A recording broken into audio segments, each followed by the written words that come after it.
More chance. That's it. Nice.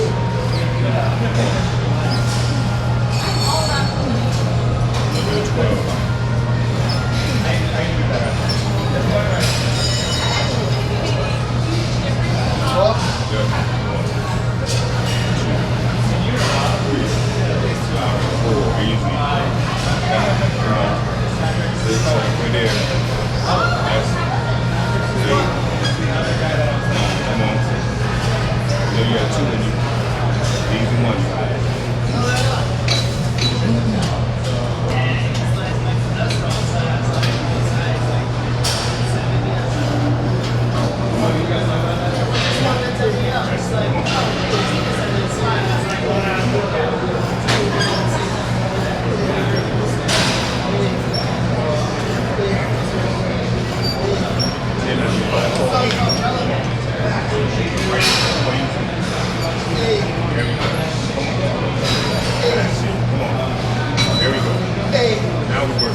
Hi guys, Damion Max 6. We are 12 days away from the 2019 Mr. Olympia, and I have someone on JayTV that I've wanted to have for a really long time.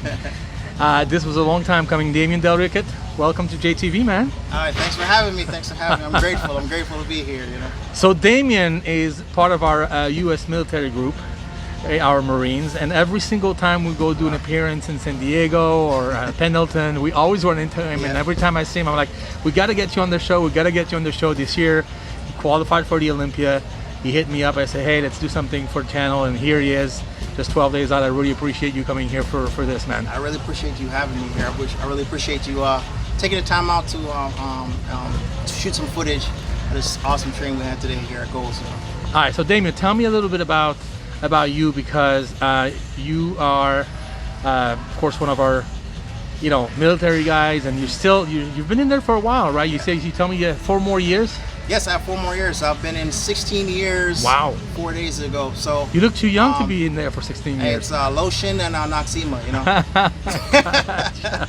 and training hard, of course, staying in shape. Wow, 16 young, years. So that's the secret I found out a long time ago from old guys like being in the gym. And how do you, because we know it's a tough job. It's, you guys are always, busy, and drills and this and that. And how do you juggle bodybuilding and being in military and able to compete at the highest level? Because to make it to the Olympia, man, it's not easy. It's not just like any show. So tell me about that.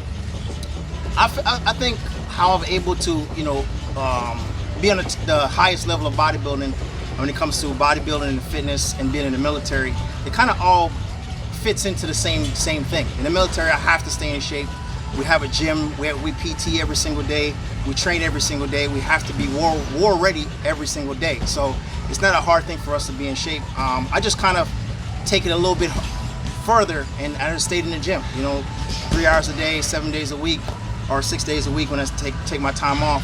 I actually got into bodybuilding on deployment, actually. Really? In Iraq, yes. I got into bodybuilding on deployment in Iraq, where... how long ago, man? 2005. Okay. So 2005, I went to the push in Iraq. So that's when Iraq kind of kicked off a few years before that. So I went to the first Iraq OIF1, and then I went to Iraq again in 2007. So wow. It kind of, you know, 7 months in Iraq, pretty much working out. You know, when we're not out in the fields or, you know, out in the wire, we're training and we're eating, and I'm preparing to go back out in the wire. So it's kind of what got me into bodybuilding. It kept me distracted from all the chaos that was going on outside, and we just kind of stayed in the gym. A lot of service members kind of put on a lot of size when they go training. There's no distraction, you know. Yeah. You don't have parties. You're not going to the clubs. It's like going to oxygen. Exactly. Exactly. Right. It's Kuwait, right? Yeah. It is. You know, it's like going to oxygen gym where your focus is, training, preparing to go fight. So that's pretty much how I got into it. Talk to me about the diet, though, because I know you guys have, you know, they really encourage you guys and Yes. promote bodybuilding and fitness and, you know, training. They want to keep you strong. But how's the diet working? Can you actually have a bodybuilding clean diet and actually prep for a show, let's say, while you're on deployment? Or what kind of food do you have there? Well, yeah. On deployment, it depends on your job. Depends on your job. Some guys, the 0311s, they're really out in the fields all the time, so they're really.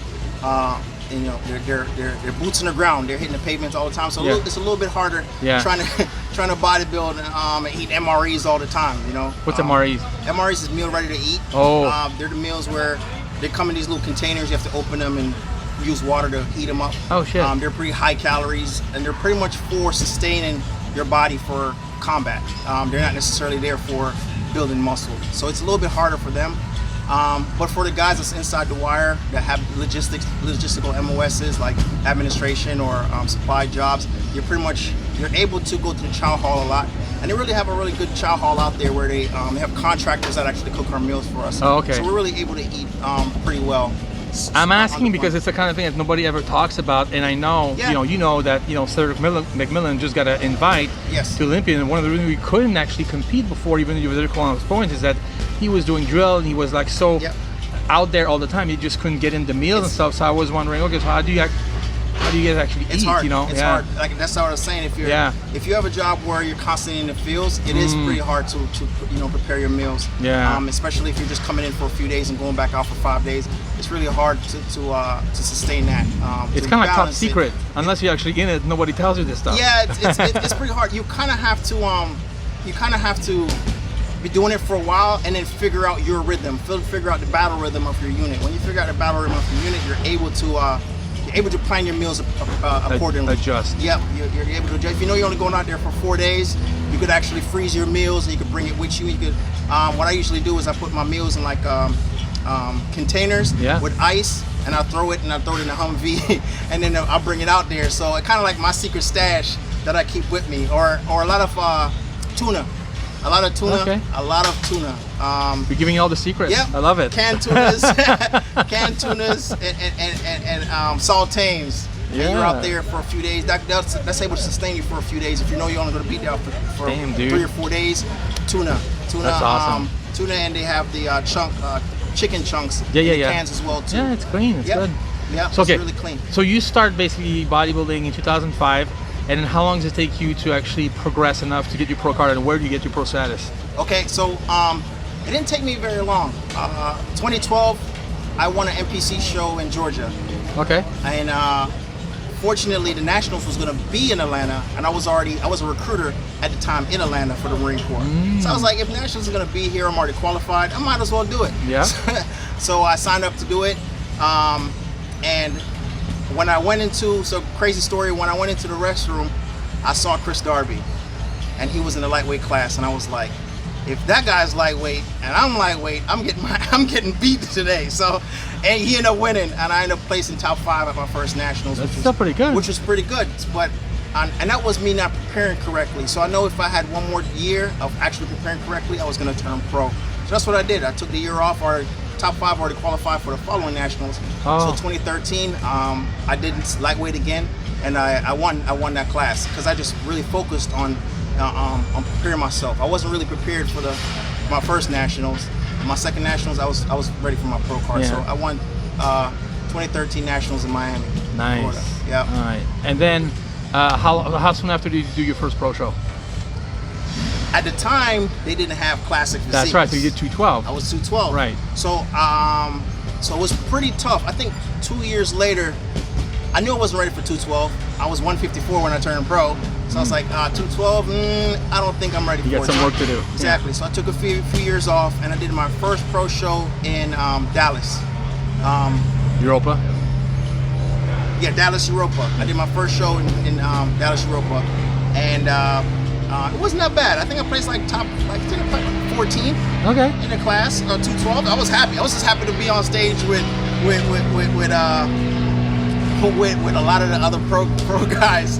I was just looking around like, oh man, Charles Dixon, you know, like I was just happy funny. to be there. So, and then I kind of took time off, and then when Classic came out, I watched Classic for the first year, and I was like, man, these guys have to make weight, and it's not a 212, and Yeah. I was like, oh, this is my physique. Better suited for you. Yes, I think my physique could be, could fit into this category. Now, a few people were telling me that, you need to do it, and I'm like, I don't like the shorts that they're wearing, I was like, I like bodybuilding, but I watched it for the first year, and I was like, okay, I think I could do it, and I did my first show in San Diego.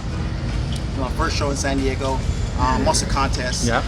And I won, and I qualified Boom. for my first time out. Olympia 2017. Wow. I did for my first Olympia 2017, and How was your first Olympia? Talk to me about the experience. Oh man, it was amazing. Again, I was just happy to be there. Again, I was happy to be there. It was an amazing experience. The Olympia committee really treats you like an athlete. It's very welcoming. Especially when you have the meet and greet with the fans and everything like that. That's pretty awesome setup. You have your name on the table, you have the jacket. I mean, it's just an amazing experience for me. Watching it on TV, watching it on the internet, and just seeing all those guys and knowing that I'm one of those guys now. It took a long time for me to get there, but I felt like I accomplished a lot. Yeah. I don't really have a lot of people behind me. I don't have a huge team.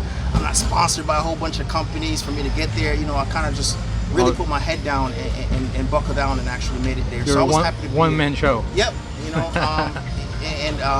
I kind of like it like that, but at the same time, you definitely need some coaching. You need people behind you to support you as well too. So I kind of found that out a little bit, as I progressed throughout the sport, that you really need a team behind you. You need people to push you. Yeah. So that's what I've been doing a little bit more. I've been really putting your team surrounding together. myself with people, like-minded people like myself. Is there anybody who helps you out this year for the Olympic? You did 17. You skip 18. You told me. I skipped you 18. You actually watched it from the stand, and that sucked. Yeah.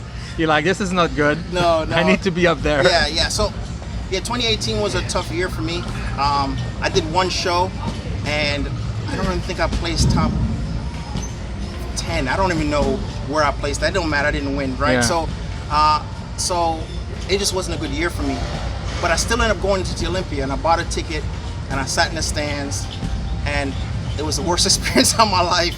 I was like, man, I was on stage last year, and now I'm sitting in the stands. It's not a good feeling. So I really buckled down.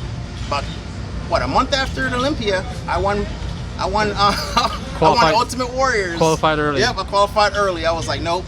Right after Olympia, I went right back to the gym, and I trained for the Ultimate Warrior, and I won that show, and qualified for this year's Olympia, because I feel like that's where I belong. I feel like I belong with the best guys in the world. So, and I feel like I'm one of the best guys in the world. So have you assembled some people to actually help you out? Do you have are you working with a coach? And yes. Talk to me about that. So you shot some footage today. Yeah, with Ahmad. With Ahmad's been stepping in, helped me. When I come to Venice, when I come up to Goals, he's helped me train. Which is different because I never really had anybody training me. I'm usually a one-man show training myself. So it's a little bit different, but I like it. I like it a lot. For someone to picked the weights up for me and put it different for me, which I liked. And I have Christina in San Diego. She's been dialing me in for the last couple of weeks. Nice. The last couple of weeks of the show, she's gonna dial me in and get me crispy and ready for the show, because I tend to overdo it when I do it by myself. It's hard. It is hard to look at yourself in the mirror. Objectively. You're your biggest critique. So if you have somebody to pull back the chains a little bit, and tug you back a little bit, and God give you the proper guidance, you should be good. So those are really two people that's really guided me a little bit. And yeah. So how are you feeling as far as confidence-wise? This is your second Olympia. You're not going over there just to be on stage anymore. Not just to get your feet wet. It's nice. The second time around, you kind of know what to expect and stuff. It's got to help. Yep. Right? Yeah, so the second time, so this year, I'm not going to be as of a fan as I was 2017. I feel like 2017 I was just a fan. Yeah. Right? So this year I'm more of a competitor than I am a fan. So I really want to do well this year. All the guys look good. I mean, all the guys look good. Oh, forget it. Classic. It's the best guys in the nobody's world. out of shape in classic. No, it's the best guys in the world. Yeah. So you really have to bring it this year. Everybody looks great. Everyone looks great. Very competitive. Everybody looks great, man. So I really want to bring my best this year and see where see what the judges think. Because at the end of the day, that's what it's their opinion, right? I feel like I'm bringing my best package this year. I'm not coming in as a fan. I'm coming in as a competitor. I love that. So your mindset is much different this year than it was 2 years ago. Absolutely. I'm still a fan though. But I'm I understand. You're going for blood this year. Yep. Awesome. Yeah. That's awesome. I'm excited for you, man. 12 more days before you get to Vegas, and we will be there. Jake, other people will be there, man. I hope to see you backstage to give you a fist bump, and then I'm sure you'll do well. Thank you. You do have that classic physique, and you have a great attitude, man. And I'm really glad you came on the show today. I appreciate it. Thanks for everybody. Of course. Anybody want to thank? Yeah. Thanks, Jay, for even giving me this opportunity to put me on your channel. You showed me a lot of support, just your likes or your comments on my posts, and Dave, I appreciate it, man. Every time I see you, you're like, we need to do a video, and I'm like, I'm bad at coordinating these things, but Damion, how can it. people get a hold of you? Give your Instagram or okay. My Instagram is IFBPro_Damien Ricketts. Okay, cool. I'm not too much on Facebook but nobody is. Everybody goes Instagram, so we'll put that in. Right? Yeah. YouTube is Damien Ricketts. Oh, you have your own channel too? I have my own channel. I really need to start putting more content up there, but yes, you do. But I have my own YouTube as well. Okay, too. cool. I appreciate it, and thanks to everybody that's been supporting me.